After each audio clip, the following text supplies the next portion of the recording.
Hello hi friends, welcome to my channel lucky tailoring vlogs. ఈ వీడియోలో ఈ model neck ఎలా స్టిచ్ చేయాలో చూసేద్దాం. ఇలా పాదాన్ని పైకి లేపుతూ సూదిని కిందికి దించుతూ ఇలా కట్ వర్క్ అంతా నీట్గా స్టిచ్ చేసుకొని, తర్వాత ఇలా నీట్గా కొంచెం క్లాత్ ఉంచుకొని ఒక పావించ్ అలా కట్ చేసుకొని చిన్న చిన్న టక్స్లు ఇచ్చేసుకోవాలి. కట్స్ తిరిగే చోట బాగా నీట్గా కట్ చేసుకోవాలి. ఎక్కువగా కట్ చేస్తే బయట క్లాత్ కట్ అయిపోతే మరి ప్రాబ్లం అయిపోతుంది. చూసుకొని కట్ చేసుకొని నీట్గా ఇలా వేలితో కొంచెం పిన్ను కానీ గుండు సూదితో కానీ అట్లా ఎడ్జెస్ అన్నీ నీట్గా అనుకొని ఇట్లా చేత్తోనే మొత్తం అంతా నీట్గా చేసేసుకోవాలి.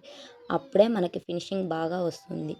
ఇప్పుడు ఐరన్ అయినా చేసుకోవచ్చు, లేదా ఇలా టాప్ స్టిచ్ అయినా వేసుకోవచ్చు. నేను ఇలా స్టిచ్ చేస్తున్నాను. ఇట్లా కార్నర్స్ దగ్గర పాదాన్ని పైకి లేపుతూ సూదిని కిందికి దించుతూ నీట్గా నిదానంగా మనము స్టెప్ బై స్టెప్ ఇలా కార్నర్స్ దగ్గర నీట్గా వచ్చేలా చూసుకొని మనము నీట్గా స్టిచ్ చేసుకోవాలి. అలా అయితేనే మనకు ఫినిషింగ్ చాలా బాగా వస్తుంది ఫ్రెండ్స్.